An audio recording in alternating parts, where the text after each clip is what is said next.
Hello and welcome to What Map, the map review show for Cities Skylines. There are tens of thousands of maps in the workshop now, and so finding the right one for your next build is a huge task. So each day, Monday to Saturday, we'll review one, using our 5-star rating for aesthetics, detail and gameplay potential, awarding only the very best the coveted seal of approval. So join me, fellow Skylines explorers, as we venture to today's new land. Who am I? I'm BonBonB, and you are very, very welcome. Come here now, girl.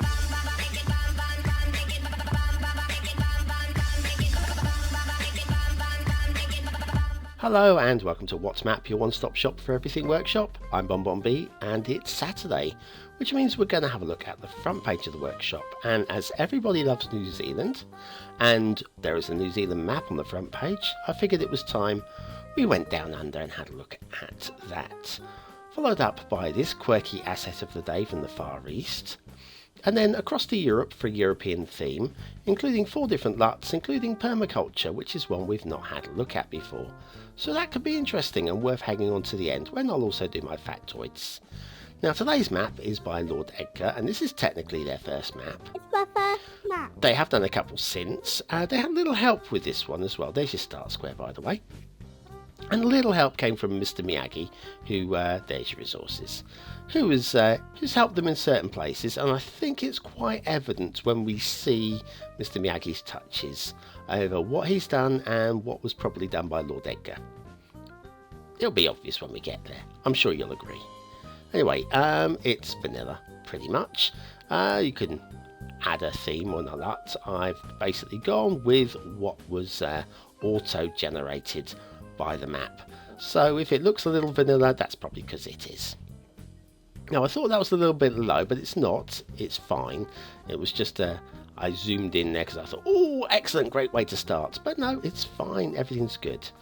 And then we've got this highway. Now there's a little bit of road glitching here between the two, where it's built on the slope. These things happen. It's not the worst thing in the world. The roads are a little bit uppy-downy rather than lumpy-bumpy here, well within tolerance.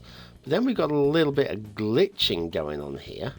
You'll see there, you can just see where it's just raised off a little bit too high.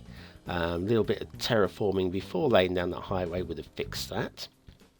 And then everything starts looking okay again. You think, well, we've got away with that one. Everything should be fine now. And then we're heading towards the bridge, the big bridge. The roads come together a lot and then start to splay to be able to get up and over this. It's a bit of a monstrosity, if I'm honest. Admittedly, it's high and there is a shipping route through there. That's why it's as high as it is. But I would have liked to have seen it smoothed in a little bit. Because where that starts there, I would have brought that back quite a bit further, maybe to about here. The crest of this little hill here, and started the ramps right there, so it was a lot slower. And then at the other end here, yeah, I'm happy with it bending off, but once again I would have had it dropping into maybe about here. That's where I would have started the ramps from, and I think that would have looked a lot better for it. Certainly how I would have done that bridge. But still, oh, look at that, just apart, come together, a little bit of glitching, certainly a little bit of lack of control on these highways here. Okay, and then they dead end here. Now they dead end next to each other, and I would like to see them separated slightly and make it easier for the map maker when they start laying down their own highways. Now across here, this is the start square. We won't look at it too much, I might pull back a little bit in a moment, but that there is your start square, and of course you've got 2 different routes coming to it, which is great. Shall we follow this one? Yeah. You can see all the traffic, it's coming down one, and there's nothing going down the other one, and you'll see the reason for that in a minute. Now this bridge is fine, I'm okay with that actually. It's a little bit, well, I don't know, janky's not the word, but a little bit janky on the end there. Then highways are looking a little bit poor, lack of control there. This bridge doesn't look too great, and now we're getting back to highways again, and like I say, just a little bit of lack of control on the highways here. This is poor. There you can see the mantle shining through there. Detailing has really let itself down at that location. which I'm pretty sure was not Mr. Miyagi. Right, and then we are a little bit janky there. It comes back together. You can see it could have been smoothed out a little bit, and then the highways separate. Right, now that's odd. Do you not think? That goes off to the fog over there. Right, it's okay with that. But then this one here, well, this is the highway heading. We are now going the direction of the traffic here. Okay, there's no traffic on it. Where are we going? This is going off in a crazy direction. What is going on? This bridge is woeful, if I'm honest with you. Woeful and very sad and feeling very sorry for itself.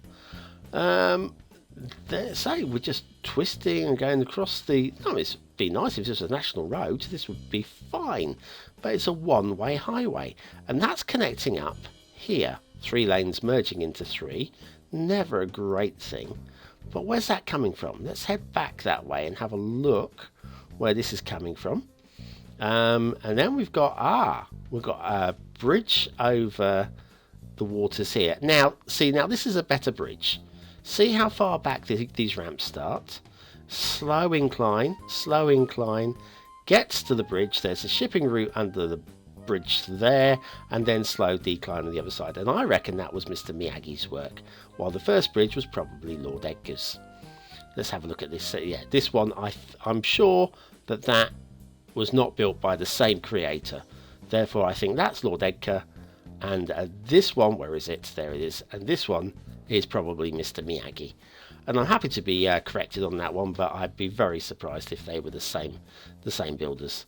And then, oh look, we're back to the start square. So that road just peeled off and came back on itself. That's weird.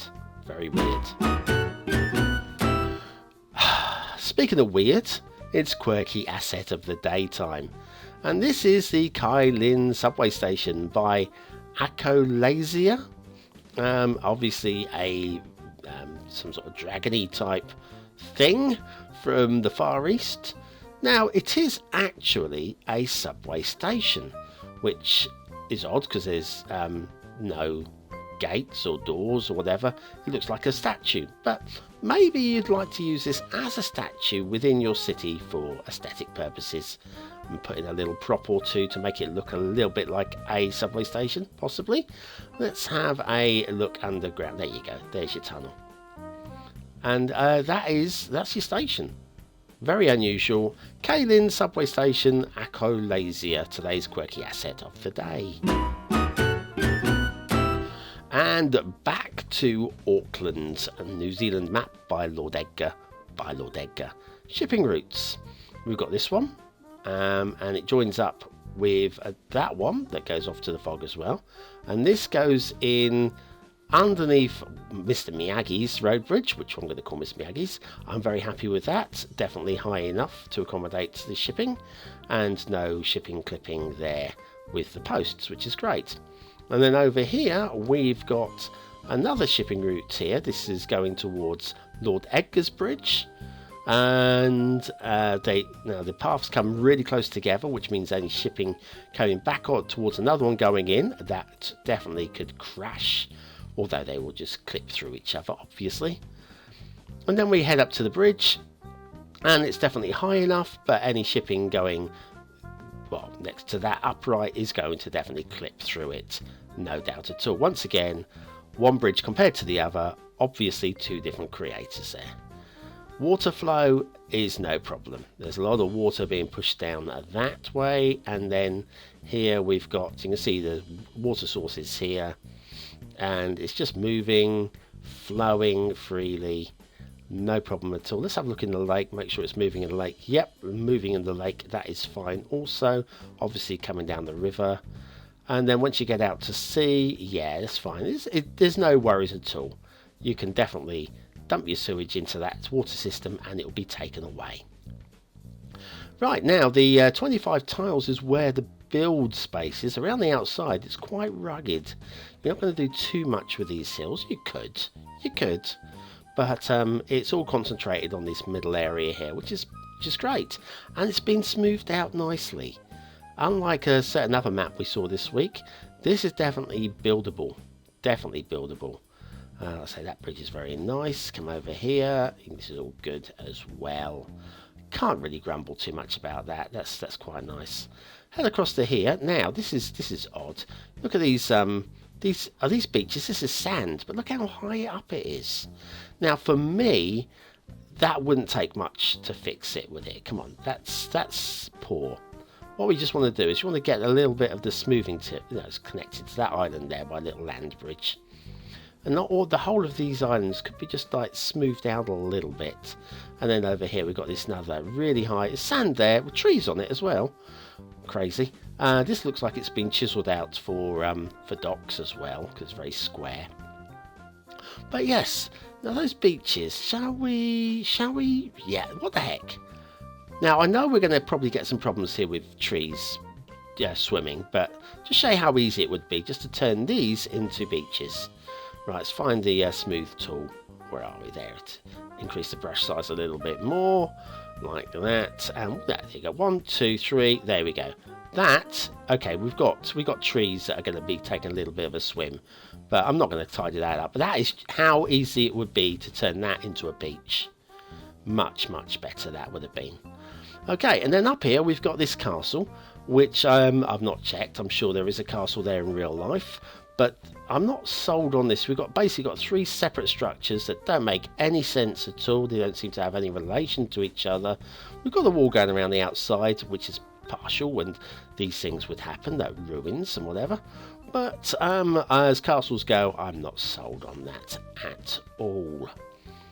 Right, so let's settle ourselves down and think what we can give this map in the way of marks. Right, aesthetically, it's not the ugliest map. I'm somewhere between 2 and 3 on this one. I'm gonna give it a 3rd star because actually I don't find it unattractive. It's just not brilliant. Detailing has got problems, I'm afraid. There are some bits that are quite nice, but there's too many little bits that I can't give it more than 2 stars. Gameplay potential, I think actually yes. I mean, once again, you're probably going to want to tidy some things up, but I'm going to give this 3 stars for gameplay. I think it's definitely a playable map. It just has got some untidy glitches. Auckland, a New Zealand map by LordEdgar. That is an interesting map for Saturday, and certainly one I think 1 or 2 of you might want to take on. Right, let's head over to Themington for today's themes and LUTs. Right, today we're looking at Euro 4K theme, and as usual, the LUTs are laid out as normal. Top left hand corner is the vanilla temperate LUT, which is your bog standard everyday, not doing anything with the settings LUT. Top right hand corner we've got satellite, and then the bottom left hand corner we've got Cleyra. They're the 2 popular LUTs that you guys have requested. And today's guest LUT in the bottom right hand corner is Permaculture, which I quite like this one. I can see why it's as popular as it is.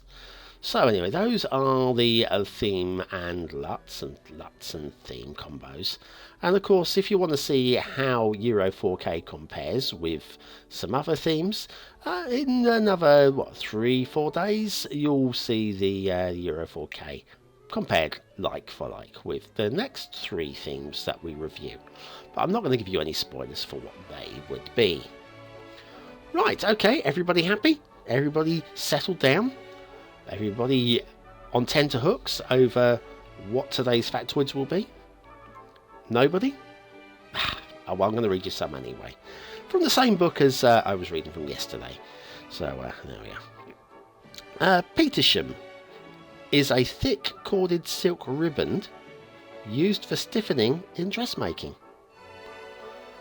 Well, I've got to say it's probably the dullest factoid I have ever read. Okay, here's one. Let's spice things up a little bit. We all like a little bit of nookie, don't we? Don't we? Come on, admit it. Admit it. Well, one of those most passionate writers in history, Jane Austen, included only 14 kisses in her novels. And 4 of those were on the hand. So, raunchy. I definitely will be reading a lot of Jane Austen now. Gotta love a little bit of snoggery. Now, do you remember a couple of days ago I mentioned about Newtown being the most common name in the United Kingdom, with over 150 instances? Well, Newtown in Powys, in Wales, started a campaign to change their town's name for that very reason, because there were so many called the same. To be honest with you, I don't know what the outcome was, because this book is quite old, and it could well be called, I don't know, BonBonshire by now. I don't know. I wish it was. I think it'd be amazing to have a BonBonshire. Okay, what have we got? If you're over 100 years old, first of all, why are you watching this? Why? Surely you should be living life to the full once you get to 100, not sitting down watching YouTube videos about maps and themes and assets. Come on, we're saddos. Come on, admit it. Admit it. You're a saddo. I'm a saddo. We're all sad-ats. But if you're over 100 years old, there is an 80% chance right now that you're a woman. That's correct. And there's also a very good chance if you get married that your husband will be younger than you, and those that were watching the other day will understand that factoid. Right, a nightclub in Somerset held its Christmas party in July so that fire crews, the ambulance service and hospital workers could come. That's very nice of them. In fact, it's not very uncommon for people to have their Christmas parties in the summer. The only animal that can't jump is an elephant. So there's no point sneaking up behind it and jabbing it in the ribs, because, well, it might tusk you to death, but it won't jump.